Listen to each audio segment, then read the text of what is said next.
This whole journey, it's a movie, it's magical.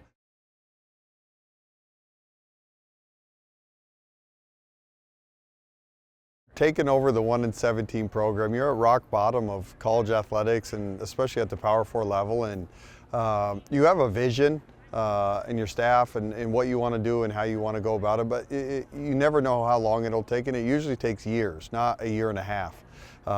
And so just thankful for the group of young women that kind of took an original leap of faith to come here, and Sedona Prince and Agnes and Una and Madison Connor are the 4 kids that have been here from day one all the way through this journey. And so just forever grateful for those 4. And then the reinforcements showed up this year, and now magic is kind of happening. I have to ask you about the term and the definition of the underfrogs and how that's kind of caught national attention. Just kind of explain what the underfrogs is. Yeah, so when we had open tryouts, last year we forfeited those 2 games, and then there was 4 young ladies that we invited from the tryouts, and obviously the original term is an underdog. And so someone on social media, I don't even know where it originated, used the term, might have been on TikTok, underfrog, and it just stuck. And it stuck during that whole process, and then it kind of went quiet, and then it's resurfaced now during Ella's scholarship that she was awarded. What was it like for you to, I saw on social media, create some traction just to be able to, was that a surprise for her? Did she know it was coming? She had no idea. And Ella has just been a huge part of our program, and if you get to know her, just her spirit, her heart, she's the ultimate teammate and so unselfish and humble. But she's been at every workout, every conditioning session, every weightlifting session since this summer. And so I waited to award the scholarship, which she got it now, but it's going to be for the whole year. But we waited to give it to her. I wanted to do it on the Central Florida game because that's when the Underfrogs debuted a year ago. And so we checked her in with 3 minutes to go, and the players didn't know, Ella didn't know that after the game she was going to get awarded that scholarship. What is it like for you as a coach? I know Sacramento, you did something very similar, and like I said, this was a 1-17. What attracted you to this program?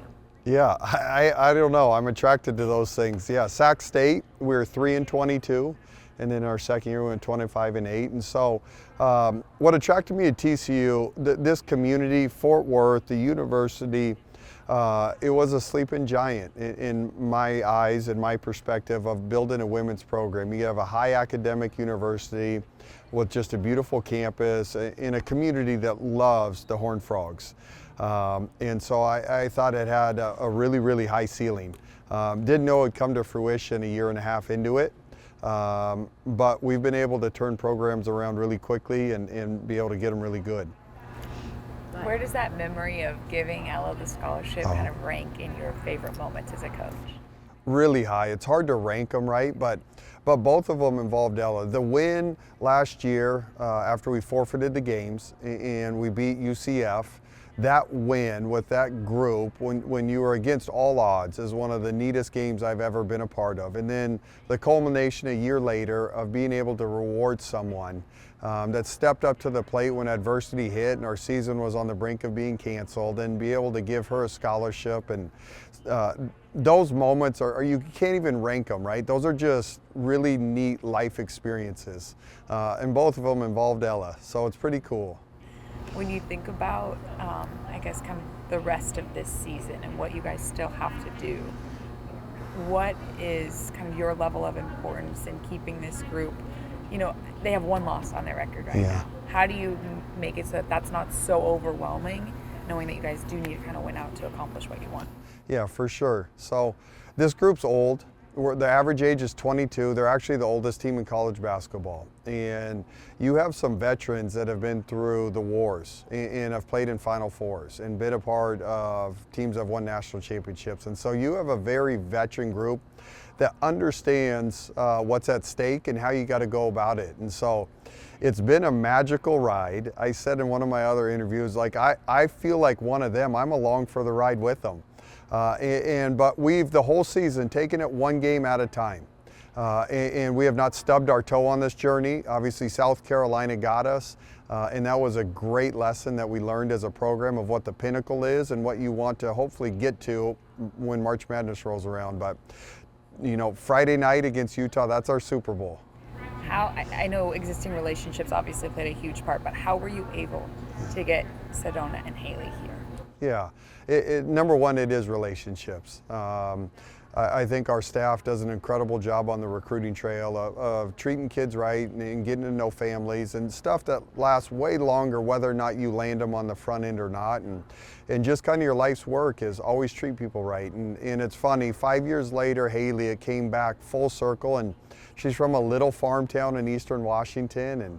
And then Sedona, 6 years ago, we got a coach at the University of Oregon, and she had quit basketball, thought she had exhausted her eligibility, was living in San Diego, and Sedona called me the night of my press conference. Out of the blue, I was in the hotel room with my family, and her name pops up on my phone, and so she just reached out and said, I have no idea if I have any eligibility left. I don't know anything about the process, but if you have a scholarship, would you even allow me to be a part of the team? And so this whole journey, it's a movie, it's magical, all the different storylines and the fact that, you know, we're top 10 in the country and there is no ceiling with this group. And so we just got to keep chipping away. Do you think the girls understand how big this moment is, especially when you guys are they're literally the group that's making history for this program. You guys just recently had the most students attendance, beat that record as well. Do you feel like this group is kind of understands what that is right now? I do, because the group, it's a collection of kids that have a chip on their shoulder for different reasons from their college experiences. And so because of that, this opportunity, how it's all come together, they are really appreciative. There's a joy to it while you're grinding, and college athletics is tough. You can hear them laughing in the background right now. But they understand the magnitude. At the same time, what makes them so special is they're having fun with it. Literally, could that be better timing? They're hanging out with that's awesome. That was brilliant. Yep.